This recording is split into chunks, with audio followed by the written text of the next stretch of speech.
مسجد الحرام مکۃ المکرمہ اور مسجد النبوی مدینہ المنورہ سے خطبے کا اردو ترجمہ کے لیے ہمارے سوشل نیٹ ورک کو فالو کرنا نہ بھولیں اور اپنے دوست احباب کے ساتھ بھی ضرور شیئر کیجیے۔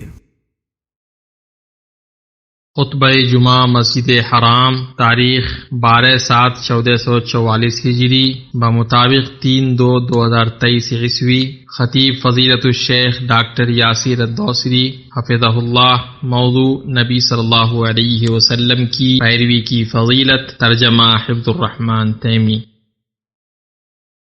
ہر طرح کی تعریف اللہ کے لیے ہے، جس کا کوئی ہمسر نہیں کہ اس کا مقابلہ کیا جا سکے، اس کا کوئی شریک نہیں جس کی خوشامد کی جا سکے، اس کا کوئی ہممثل نہیں جس کی برابری کی جا سکے۔ زمین کو سکون و راحت بنا کر پھیلایا، اس میں نہریں جاری کی، اس سے اناج اور پھل اگائے، رات کو تاریک بنایا اور دن کو روشن کیا، رسولوں کو مبعوث کیا اور اپنے دلائل کے مینارے نصب کیے۔ وہ رات و دن خفیہ اور اعلانیہ اللہ کی عبادت کی طرف بلاتے رہے۔ میں گواہی دیتا ہوں کہ اللہ کے علاوہ کوئی معبود نہیں، وہ یکتا ہے، اس کا کوئی شریک نہیں۔ ایسے شخص کی گواہی جو اللہ ہی کا بندہ بنا رہا، اپنے سامنے اسی کی مدد کو پایا، اسی کے وعید سے ڈرا اور اس کے وعدے کی امید کی۔ میں گواہی دیتا ہوں کہ محمد اس کے بندے اور رسول ہیں۔ اللہ نے آپ کو درست دین اور صراط مستقیم کے ساتھ جہانوں کے لیے رحمت، متقیوں کا امام اور تمام مخلوقوں کے لیے حجت بنا کر بھیجا۔ اللہ کا درود و سلام نازل ہو آپ پر، آپ کی آل پر، بیویوں پر اور آپ کے نیکوکار اور پاک باز اصحاب پر اور ان پر جو قیامت تک ان کی اچھی طرح سے پیروی کریں۔ اما بعد، میں آپ کو اور اپنے آپ کو اللہ کے تقوی کی وصیت کرتا ہوں۔ تقوی بہترین لباس اور توشہ ہے، اسی سے توفیق و درستگی اور ہدایت و راہ یابی ہے۔ اللہ کا فرمان ہے اور اپنے ساتھ زاد راہ لے لیا کرو، سب سے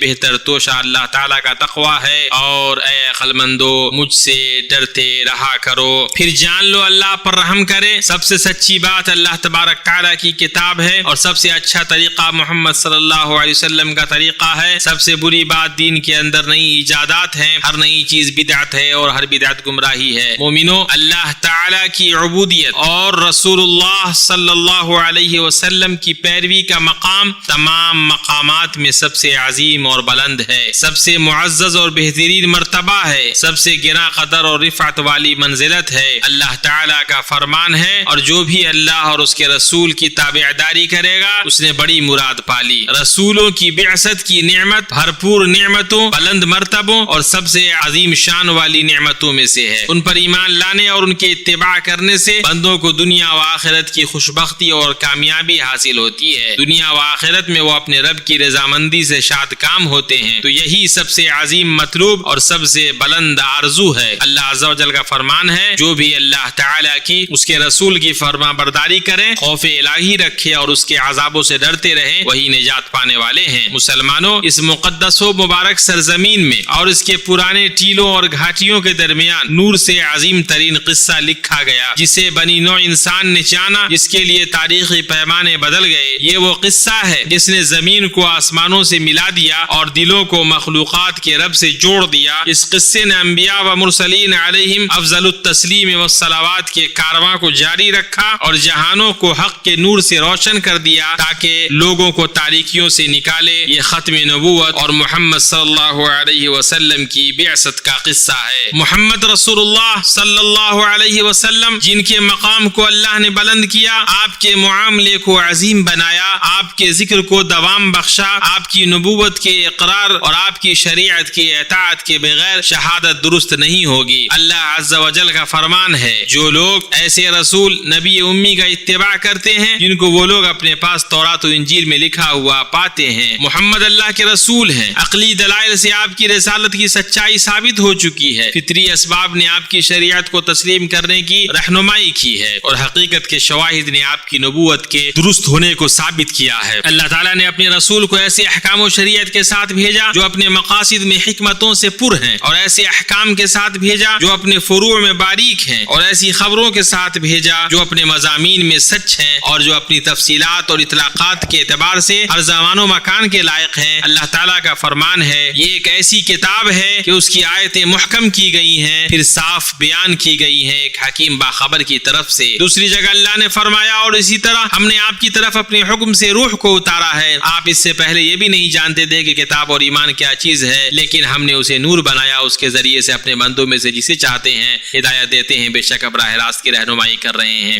جو صراط مستقیم تک پہنچنا اور سیدھے راستے پر ثابت قدم رہنا چاہتا ہو اس کو نبی کریم صلی اللہ علیہ وسلم کی پیروی کرنی چاہیے۔ یہی اللہ تعالیٰ کا وہ راستہ ہے جسے اس نے اپنے رسولوں کی زبانی اپنے بندوں کے لیے قائم کیا ہے اور اسے اپنے تک پہنچنے کے لیے اپنے بندوں کا راستہ بنایا ہے، اس کے علاوہ ان کے لیے کوئی دوسرا راستہ نہیں ہے۔ اسی لیے بندے کی درستگی اور اس کی سعادت اللہ تعالیٰ کے اس قول کے مفعول کو پورا کرنے میں ہے کہ اے پروردگار ہم تیری ہی عبادت کرتے ہیں اور تجھی سے مدد مانگتے ہیں، ہم کو سیدھے راستے پر چلا، اور بندہ ایاک نعبد کو پورا کرنے والا نہیں ہوگا مگر دو عظیم ترین اصول کے ساتھ۔ پہلا عبودیت و بندگی کو اللہ تعالیٰ کے لیے خاص کرنا۔ حضرت عمر رضی اللہ عنہ سے مروی ہے کہ نبی صلی اللہ علیہ وسلم نے فرمایا عمل کا دار و مدار نیت پر ہے اور ہر شخص کے لیے وہی کچھ ہے جس کی اس نے نیت کی ہے۔ اس حدیث کو بخاری نے روایت کیا ہے۔ دوسرا، رسول صلی اللہ علیہ وسلم کی پیروی کی جائے، وہ اس طرح کہ جو آپ حکم دیں اس کی اطاعت کی جائے، جو آپ خبر دیں اس کی تصدیق کی جائے، اور جس سے آپ منع کریں اور روکیں اس سے رک جایا جائے، اور اللہ تعالیٰ کی صرف اسی طریقے پر عبادت کی جائے جو آپ نے مقرر کیا ہے۔ اللہ تعالیٰ کا فرمان ہے اور تمہیں جو کچھ رسول دے لے لو اور جس سے روکے رک جاؤ اور اللہ سے ڈرتے رہو۔ حضرت عائشہ رضی اللہ عنہا سے روایت ہے، وہ بیان کرتی ہیں کہ رسول اللہ صلی اللہ علیہ وسلم نے فرمایا جس نے ہمارے اس امر یعنی دین میں کوئی ایسا کام ایجاد کیا جو کہ اس میں نہیں وہ مردود ہے۔ اور یہ حدیث اسلام کے اصولوں میں سے عظیم ترین اصول ہے جو ظاہر میں اعمال کے لیے میزان کا درجہ رکھتی ہے، جس طرح عمل کا دار و مدار نیت پر ہے والی حدیث باطن میں اعمال کی میزان کا درجہ رکھتی ہے۔ اللہ کے بندو، اللہ کے دین میں پیروی کا عظیم مقام اور بڑا مرتبہ ہے، یہی رسولوں کی بعثت کی غرض و غایت ہے۔ اللہ تعالیٰ کا فرمان ہے ہم نے ہر رسول کو صرف اس لیے بھیجا کہ اللہ تعالیٰ کے حکم سے اس کی فرمانبرداری کی جائے، اور انسان کے پیروی کے بقدر اس کا ایمان وزن کیا جائے گا اور اس کے مقام میں فرق ہوگا۔ اس لیے نبی صلی اللہ علیہ وسلم کی پیروی کو لازم پکڑنے پر اللہ تعالیٰ کا بہت سا حکم آیا ہے، بئی طور کہ اللہ تعالیٰ نے نبی صلی اللہ علیہ وسلم کے نام کو سب سے معزز کلمہ اور اسلام کے عظیم رکن میں اپنے نام سے جوڑا، اور یہ لا الہ الا اللہ اور محمد رسول اللہ کی گواہی ہے۔ اور اللہ تبارک تعالیٰ نے رسول صلی اللہ علیہ وسلم کی اطاعت کا 30 سے زائد جگہوں پر قرآن میں حکم دیا ہے، اور نبی صلی اللہ علیہ وسلم کی اطاعت کو اپنی اطاعت سے اور ان کی مخالفت کو اپنی مخالفت سے جوڑا ہے۔ جس طرح اپنے نام سے ان کے نام کو جوڑا ہے تو اللہ کا جہاں ذکر ہوگا وہاں رسول پاک صلی اللہ علیہ وسلم کا بھی ذکر ہوگا۔ اللہ کا فرمان ہے اس رسول کی جو اطاعت کرے اس نے اللہ تعالیٰ کی فرما برداری کی، اور جو منہ پھیر لے تو ہم نے آپ کو کچھ ان پر نگہبان بنا کر نہیں بھیجا۔ دوسری جگہ اللہ نے فرمایا جو اللہ کی اور اس کے رسول کی فرما برداری کرے گا اسے اللہ تعالیٰ جنتوں میں لے جائے گا جن کے نیچے نہریں بہ رہی ہیں جن میں وہ ہمیشہ رہیں گے۔ حضرت عبداللہ بن مسعود رضی اللہ عنہ کا قول ہے ہم اقتداء کرتے ہیں گڑھتے نہیں، ہم اتباع کرتے ہیں بدعت ایجاد نہیں کرتے، اور سب سے اچھی چیز جسے ہم تھامے ہوئے ہیں وہ اثر ہے۔ سفیان رحمہ اللہ کا قول ہے ساری بھلائی رسول صلی اللہ علیہ وسلم کی پیروی میں ہے اور پوری برکت آپ صلی اللہ علیہ وسلم کے منقول کلام کو حفظ کرنے میں ہے، یہی مقصود علم اور پہنچانے والا راستہ ہے۔ علم وہ ہے جو کتاب اللہ اور سنت رسول اللہ میں آیا ہے، انہی دونوں کے اندر ہر تلاش کرنے والوں کے لیے ہدایت ہے اور ہر بچنے والے کے لیے نجات ہے، ہر شبہ میں پڑنے والے کے لیے فیصل ہے اور ہر نور کے متلاشی کے لیے ان کا نور سب سے بہتر ہے۔ تو ہر طرح کی سلامتی پیروی کرنے میں ہے اور ہر طرح کی ندامت بدعت ایجاد کرنے میں ہے۔ رسول صلی اللہ علیہ وسلم کی شریعت محفوظ سفینہ ہے، جو اس میں سوار ہو کر اپنے آپ کو محفوظ کر لے وہ نجات پا گیا، اور ایسا سیدھا راستہ ہے کہ جو اس پر چلا وہ اپنی مرادوں کو پہنچ گیا، اس لیے کہ نبی صلی اللہ علیہ وسلم معصوم عن الخطا ہیں اور نہ وہ اپنی خواہش سے کوئی بات کہتے ہیں، وہ تو صرف وہی ہے جو اتاری جاتی ہے۔ تو یہی وہ کمال ہے جس میں کوئی نقص نہیں، وہ جمال ہے جس میں کوئی کھوٹ نہیں، وہ جلال ہے جس میں کچھ بھی کمی نہیں، اس کے اندر شفا ہے، اور یہی مطلوب ہے جو آپ کی اقتداء کرے گا وہ گناہوں اور برائیوں سے محفوظ رہے گا، ناشائستہ چیزوں اور عیوب سے بچا رہے گا، اور اپنے رب کی رحمت میں اپنی آرزو اور امید کو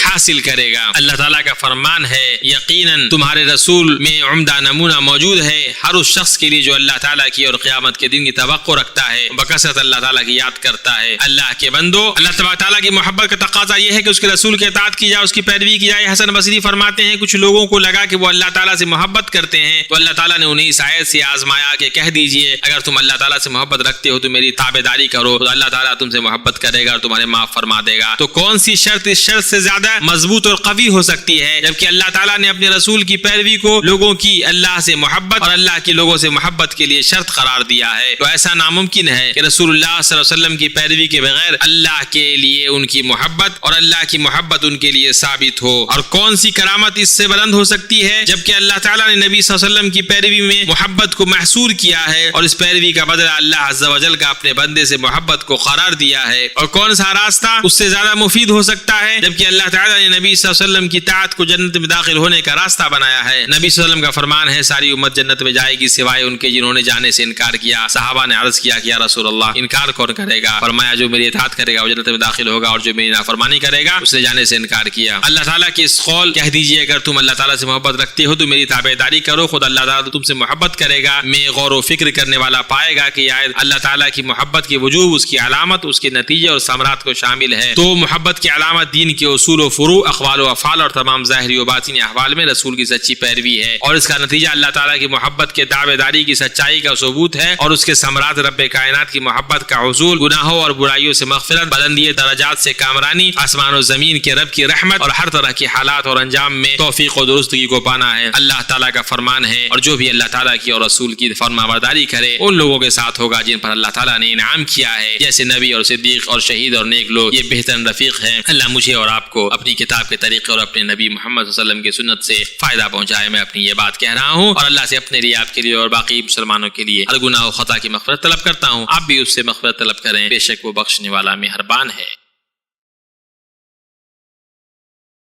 ہر طرح کی تعریف اللہ کے لیے ہے جس کی رحمت تمام بندوں کو شامل ہے اور جس نے اپنی اطاعت کرنے والوں کو درست راستے کی ہدایت سے خاص کیا، اپنے فضل سے انہیں نیک اعمال کی توفیق دی اور وہ اپنی مراد تک پہنچنے میں کامیاب رہے۔ میں گواہی دیتا ہوں کہ اللہ کے علاوہ کوئی معبود نہیں، وہ یکتا ہے، اس کا کوئی شریک نہیں، ایسی گواہی جس میں قیامت کے دن کے لیے ذخیرہ کروں۔ میں گواہی دیتا ہوں کہ محمد اللہ کے بندے اور رسول ہیں، ہدایت و درستگی کے راستے کی طرف بلانے والے ہیں۔ اللہ کا درود نازل ہو آپ پر، آپ کی آل و ازواج پر اور آپ کے معزز و سخی اصحاب پر۔ اما بعد، جان لو اللہ آپ پر رحم کرے کہ پیروی اس وقت تک نہیں ہو سکتی ہے جب تک کہ عبادت اپنے سبب اور جنس، قدر و کیفیت اور زمان و مکان میں شریعت کے مطابق نہ ہو۔ یہ وہ 6 اوصاف ہیں جن کی عبادت میں اکٹھا ہوئے بغیر پیروی نہیں ہوتی ہے۔ مومنوں، جو آدمی چاہتا ہے کہ رسول صلی اللہ علیہ وسلم کی پیروی کرے وہ اپنی اتباع کو خواہش سے الگ کرے، اس لیے کہ خواہش اور پیروی اکٹھے نہیں ہو سکتے ہیں۔ اللہ تعالیٰ کا فرمان ہے پھر اگر یہ تیری نہ مانے تو یقین کر لے کہ یہ صرف اپنی خواہش کی پیروی کر رہے ہیں، اور اس سے بڑھ کر بہکا ہوا کون ہے جو اپنی خواہش کے پیچھے پڑا ہوا ہو بغیر اللہ کی رہنمائی کے؟ بے شک اللہ تعالیٰ ظالم لوگوں کو ہدایت نہیں دیتا۔ اس آیت کے اندر اللہ تعالیٰ نے پیروی کو 2 قسموں میں بانٹا ہے جس کی کوئی تیسری قسم نہیں ہے۔ جس کی طرف رسول اللہ صلی اللہ علیہ وسلم نے بلایا اس کی پیروی اور خواہش کی پیروی، یہ دونوں انسان کے دل میں مقابلہ کرتے رہتے ہیں یہاں تک کہ دونوں میں سے کوئی ایک غالب آ جاتا ہے۔ خواہش نفس اور ان کے داخل ہونے کے راستے سے بچو، اس کی ایسی شکلیں اور لباس ہیں جو بہت سارے لوگوں کو دھوکے میں ڈال دیتے ہیں، اور شیطان خواہش کے راستوں سے مومن کے اندر داخل ہوتا رہتا ہے یہاں تک کہ اسے ہلاک کر دیتا ہے۔ نبی مصطفیٰ صلی اللہ علیہ وسلم کی مکمل پیروی کے ذریعے ہی ان خواہشات کے آگے کھڑا ہوا جا سکتا ہے اور ان کے دروازے کو بند کیا جا سکتا ہے۔ تو اللہ کے نبی کی کما حقہ اتباع کیجیے، ان کے راستے سے نہیں ہٹیے، ہر چند کے اس کی طرف بلانے والے محرکات موجود ہوں، اس لیے کہ یا تو پیروی ہوگی یا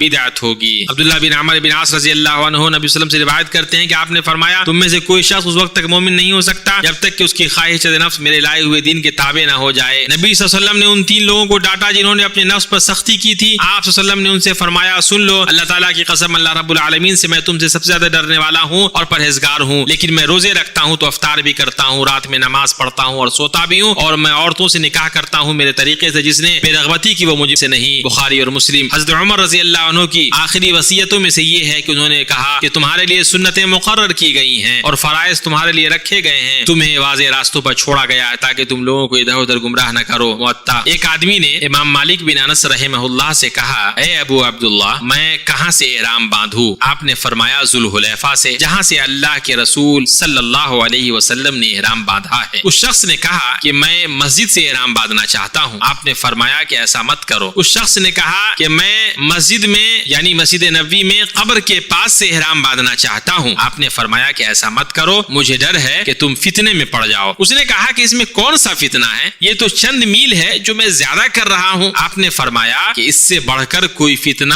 اور کیا ہو سکتا ہے کہ تم یہ سوچو کہ تم ایسی فضیلت حاصل کر رہے ہو جس سے رسول صلی اللہ علیہ وسلم قاصر رہے۔ میں تو اللہ تعالیٰ کو یہ کہتے ہوئے سن رہا ہوں کہ سنو، جو لوگ حکم رسول کی مخالفت کرتے ہیں انہیں ڈرتے رہنا چاہیے کہ کہیں ان پر کوئی زبردست آفت نہ پڑے یا انہیں دردناک عذاب نہ پہنچ جائے۔ اللہ کے بندو، اللہ کی واضح کتاب کو اور امت کے سلف صالحین کے فہم کے مطابق خاتم النبیین کی سنت کو مضبوطی سے تھام لو، تمہارا رب تم کو رسوا کن عذاب سے نجات دے گا اور تم کو اپنے متقی دوستوں کے ساتھ جنت میں داخل کرے گا۔ اتنی بات ہوئی اور درود و سلام پڑھیں اللہ کے بہتر رسول محمد بن عبداللہ پر۔ آپ کے رب نے آپ کو اپنی کتاب میں اس کا حکم دیا ہے، بے شک اللہ اور اس کے فرشتے اس نبی پر درود بھیجتے ہیں۔ ایمان والو، تم بھی ان پر درود بھیجو اور خوب سلام بھی پڑھتے رہا کرو۔ اے اللہ تو درود و سلام اور برکت نازل فرما رسول امین پر، آپ کے نیک پاک باز اہل خانہ پر، آپ کی بیویوں امہات المومنین پر۔ اے اللہ تو راضی ہو جا چاروں خلفائے راشدین سے، تمام صحابہ کرام سے، تابعین سے اور تا قیامت تک ان لوگوں سے جو ان کی اچھی طرح پیروی کرے، اور ان کے ساتھ ہم سے اپنے عفو و جود اور احسان سے راضی ہو جا یا اکرم الاکرمین۔ اے اللہ اسلام اور مسلمانوں کو غلبہ عطا فرما، توحید کو مضبوطی سے تھامنے اور مدد، غلبہ اور تائید کے ذریعے۔ اے عزیز و مجید، اے اللہ ہمارے لیے دین کو درست کر دے، ہمیں تقوی عطا فرما۔ اے اللہ ہمارے ملک کو اور امن، ایمان اور سلامتی سے ڈھانپ لے، ہمارے اور مسلمانوں کے ملکوں کی ہر جگہ حفاظت فرما یا ارحم الراحمین۔ اے اللہ ہمارے امام ولی اور خادم حرمین شریفین، ان کے ولی عہد اور معاونین کے لیے ہر اس چیز کا سوال کرتے ہیں جس میں ملک اور لوگوں کی بھلائی ہے، اسلام اور مسلمانوں کی طرف سے انہیں بہتر بدلہ دے۔ اے آسمان و زمین کے رب، اے اللہ مسلمانوں کے حکمرانوں کو اپنی ہدایت کی توفیق دے اور ان کے عمل کو اپنی رضا والا بنا۔ اے اللہ ہمارے سپاہیوں کی مدد فرما اور ان کے قدم جما دے، ان کے کلمے کو یکجا کر، ان کی صفوں کو متحد کر، ان کے زخمیوں کو شفا دے، ان کے شہداء کو قبول فرما اور فتح کو ان کا حلیف بنا۔ اے رب العالمین، اے اللہ مصیبت زدوں کو راحت دے اور پریشان زدوں کی پریشانی دور فرما، قرض داروں کا قرض ادا کر، ہمارے اور مسلمانوں کے بیماروں کو شفا دے اور ہمارے اور مسلمانوں کے فوت پا چکے لوگوں پر رحم فرما رب العالمین۔ اے اللہ تو ہمیں توبہ اور انابت کی توفیق دے، ہمارے لیے قبولیت و اجابت کے دروازے کھول دے اور ہمیں خوب بھلائی عطا فرما۔ اے اللہ ہمیں تو دنیا میں بھی بھلائی عطا کر اور آخرت میں بھی بھلائی عطا کر اور ہمیں آگ کے عذاب سے بچا۔ سبحان ربک رب العزت عما یصفون وسلام علی المرسلین والحمد للہ رب العالمین۔